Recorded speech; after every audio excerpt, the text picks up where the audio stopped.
ನಲ್ಮೆಯ ವಿದ್ಯಾರ್ಥಿಗಳೇ, ಗಣಿತ ತರಗತಿಗೆ ತಮಗೆಲ್ಲ ಸ್ವಾಗತ. ಈ ದಿನ ನಾವು 6ನೇ ತರಗತಿಯ ಗಣಿತ ವಿಷಯದ ಅಂದಾಜು ಗಣನೆ ಅಥವಾ ಅಂದಾಜು ಮಾಡುವುದು ಅನ್ನುವಂಥ ಪರಿಕಲ್ಪನೆಯನ್ನು ಅರ್ಥ ಮಾಡಿಕೊಳ್ಳೋಣ. ಮೊದಲಿಗೆ ಯಾವುದೇ ಕೊಟ್ಟಿರ್ತಕ್ಕಂಥ ಸಂಖ್ಯೆಯನ್ನು ನಾವು ಅಂದಾಜು ಮಾಡಬೇಕಾದ್ರೆ ಆ ಸಂಖ್ಯೆಯ ಅಂದಾಜು ಮಾಡುವಂತಹ ನಿಯಮಗಳು ನಮಗೆ ಗೊತ್ತಿರಬೇಕು. ಇದರಲ್ಲಿ ಬಳಸ್ತಕ್ಕಂಥವು ಎರಡೇ ನಿಯಮಗಳು ಮಕ್ಕಳ. ಆ ಎರಡು ನಿಯಮಗಳನ್ನು ನೀವು ಸರಿಯಾಗಿ ಗಮನಿಸಿದ್ರಿ ಅಂತಾದರೆ ನಿಮಗೆ ಯಾವುದೇ ಸಂಖ್ಯೆಯನ್ನು ಅಂದಾಜು ಮಾಡಲಿಕ್ಕೆ ಅತ್ಯಂತ ಸುಲಭವಾಗುತ್ತೆ. ಯಾವಪ್ಪ ಆ ನಿಯಮ ಅಂತ ನೋಡ್ರಿ. ಅಂದಾಜಿಸುವ ಸ್ಥಾನದ ಬಲಭಾಗದ ಸ್ಥಾನದಲ್ಲಿ 0, 1, 2, 3, 4 ಇತ್ತು ಅಂತಂದ್ರೆ ಅಂದಾಜಿಸುವ ಸ್ಥಾನದವರೆಗೂ ಅದರ ಹಿಂದಿರ್ತಕ್ಕಂಥ ಎಡಭಾಗದ ಅಂಕಿಗಳನ್ನ ಹಾಗೆಯೇ ಬರೆದು ಆ ಸ್ಥಾನದ ಬಲಭಾಗದಲ್ಲಿ ಅಂದ್ರೆ ಮುಂದಿನ ಭಾಗದಲ್ಲಿ 0ಗಳನ್ನು ಬರೆಯಬೇಕು ಅನ್ನುವಂಥದ್ದು ಒಂದು ನಿಯಮ. 0, 1, 2, 3, 4 ಇದ್ರೆ ಹಿಂದಿರ್ತಕ್ಕಂಥ ಅಂಕಿಗಳನ್ನ ಹಾಗೆ ಬರಿಬೇಕು, ಬಲಭಾಗಕ್ಕೆ 0ನ ಬರಿಬೇಕು. ಹಾಗೆಯೇ ಇನ್ನೊಂದು ನಿಯಮ ಇದೆ. ಅಂದಾಜಿಸುವ ಸ್ಥಾನದ ಬಲಭಾಗದ ಸ್ಥಾನದಲ್ಲಿ 5, 6, 7, 8, 9 ಇತ್ತು ಅಂತಂದ್ರೆ ಏನ್ ಮಾಡ್ಬೇಕು ಅವಾಗ ಅಂತಂದ್ರೆ ನೀವು ಯಾವ ಸ್ಥಾನಕ್ಕೆ ಅಂದಾಜು ಮಾಡ್ತಾ ಇರ್ತೀರಲ್ಲ ಆ ಸ್ಥಾನಕ್ಕೆ ಇರುವಂತಹ ಸಂಖ್ಯೆಗೆ 1ಅನ್ನು ಕೂಡಿಸಬೇಕು. ಉದಾಹರಣೆ 5 ಇತ್ತು ಅಂದ್ರೆ ಅದಕ್ಕೆ 1ಅನ್ನು ಸೇರಿಸಿ 6 ಮಾಡಬೇಕು. 2 ಇತ್ತು ಅಂತಂದ್ರೆ ಅದಕ್ಕೆ 1ಅನ್ನು ಕೂಡಿಸಿ 3ಅನ್ನು ಬರೀಬೇಕು. ನಂತರದಲ್ಲಿ ಬಲಭಾಗದ ಸ್ಥಾನಗಳು ಅಂದ್ರೆ ಮುಂದಿನ ಸ್ಥಾನಗಳೇನಿದಾವೆ ಆ ಮುಂದಿನ ಸ್ಥಾನಗಳಲ್ಲಿ 0ಗಳನ್ನು ಬರೀಬೇಕು ಅಂತ ಮಕ್ಕಳ. ಈ ಎರಡು ನಿಯಮಗಳನ್ನು ನೆನಪಿಟ್ಟುಕೊಂಡ್ರೆ ನಾವು ಯಾವುದೇ ಸಂಖ್ಯೆಯ ಅಂದಾಜು ಮಾಡಲಿಕ್ಕೆ ಆ ಸಂಖ್ಯೆಯ ಯಾವುದೇ ಸ್ಥಾನಗಳಿಗೆ ಅಂದಾಜು ಮಾಡ್ರಿ ಅಂತ ಹೇಳಿದಾಗ ನಾವು ಸುಲಭವಾಗಿ ಅಂದಾಜಿಸಲಿಕ್ಕೆ ಸಾಧ್ಯ ಆಗುತ್ತೆ. ನೋಡಿ, ಎರಡು ನಿಯಮಗಳು ನೆನಪಿರಬೇಕು. 0, 1, 2, 3, 4 ಇದ್ದಾಗ ಏನೂ ಬದಲಾವಣೆ ಮಾಡೋ ಹಾಗಿಲ್ಲ. ಆ ಸ್ಥಾನದವರೆಗೂ ಎಡಭಾಗದಲ್ಲಿರ್ತಕ್ಕಂಥ ಅಂಕಿಗಳನ್ನ ಹಾಗೇನೆ ಬರೀಬೇಕು, ಬಲಭಾಗದಲ್ಲಿ 0ಗಳನ್ನು ಬರೀಬೇಕು.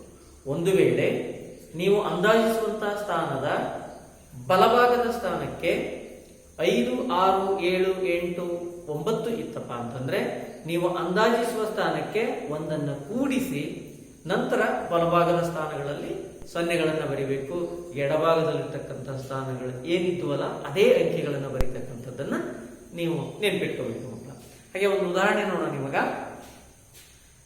34,874 10ರ ಸ್ಥಾನಕ್ಕೆ ಅಂದಾಜು ಮಾಡಿ ಅಂತಿದೆ.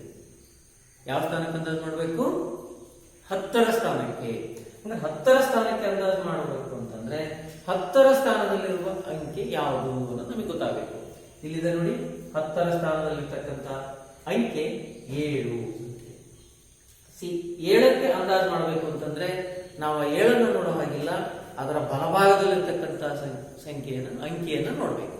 ಅಂದ್ರೆ ಆ ಬಲಭಾಗದಲ್ಲಿರ್ತಕ್ಕಂಥ ಅಂಕಿ ಯಾವುದು? 4.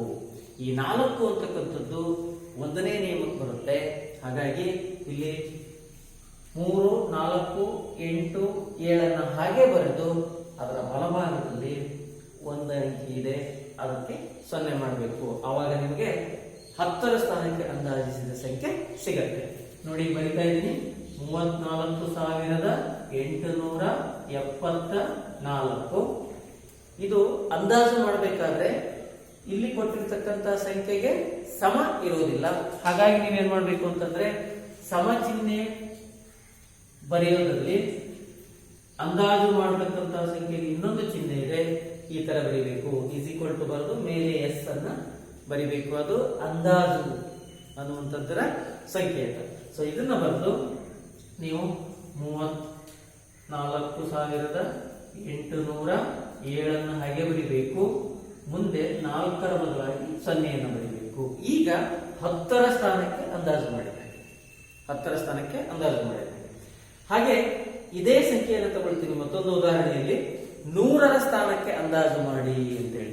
ನೋಡ್ರಿ, ನಾವು 100ರ ಸ್ಥಾನಕ್ಕೆ ಅಂದಾಜು ಮಾಡ್ಬೇಕಂತಾದಾಗ 100ರ ಸ್ಥಾನದಲ್ಲಿರುವ ಅಂಕೆ ಯಾವುದು ಅಂತ ನಮಗೆ ಗೊತ್ತಾಗಬೇಕು. 8 ಇದೆ. ಈ 8ರ ಬಲಭಾಗದಲ್ಲಿರ್ತಕ್ಕಂತಹ ಅಂಕೆಯನ್ನು ನೋಡ್ಬೇಕು. 7 ಅಂತೇಳಿ. 7 ಅಂತಂದ್ರೆ ನೋಡ್ರಿ, ಇದು ಎರಡನೇ ನಿಯಮಕ್ಕೆ ಬರುತ್ತೆ. 5, 6, 7, 8.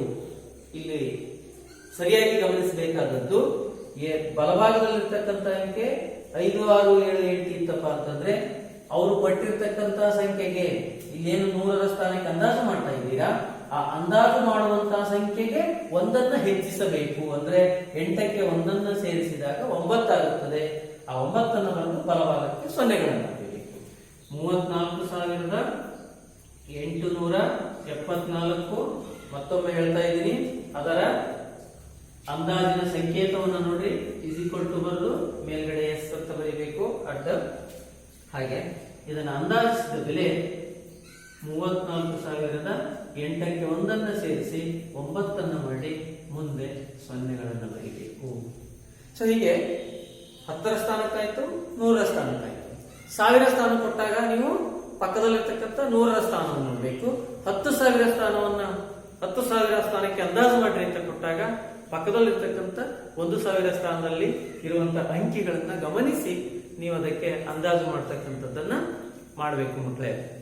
ಸೊ ಈ ರೀತಿ ಒಳಗೆ ಅಂದಾಜು ಗಣನೆಯನ್ನು ಮಾಡಬೇಕಾದ್ರೆ ನಾವು ಗಮನಿಸಬೇಕಾಗಿರ್ತಕ್ಕಂಥದ್ದು ಆ ಅಂದಾಜಿಸುವಂತಹ ಸ್ಥಾನವನ್ನಲ್ಲ, ಅದರ ಬಲಭಾಗದಲ್ಲಿರ್ತಕ್ಕಂಥ ಸ್ಥಾನದ ಆಧಾರದ ಮೇಲೆ ಅಲ್ಲಿ ಒಂದನ್ನು ಹೆಚ್ಚು ಮಾಡುವುದು ಅಥವಾ ಇದ್ದಂಥ ಸಂಖ್ಯೆಯನ್ನು ಹಾಗೆ ಬರೆದು ಉಳಿದಂಥವುಗಳನ್ನು ಸೊನ್ನೆ ಬರೀತಕ್ಕಂಥದ್ದು ಗಮನಿಸಬೇಕಾಗುತ್ತೆ ಮಕ್ಕಳೇ. ಸೊ ಈ ರೀತಿಯಾಗಿ ನೀವು ಅಂದಾಜು ಗಣನೆ ಯಾವ ಸ್ಥಾನಕ್ಕೆ ಕೊಟ್ಟಿರ್ತಾರೋ ಆ ಸ್ಥಾನದ ಬಲಭಾಗದಲ್ಲಿರ್ತಕ್ಕಂಥ ಸ್ಥಾನವನ್ನು ನೋಡಿ ಅಂದಾಜು ಮಾಡ್ತಿರಲ್ವಾ? ಅರ್ಥ ಆಯ್ತು ಅಂತ ಅನ್ಕೊಳ್ಳ. ಓಕೆ, ಧನ್ಯವಾದಗಳು.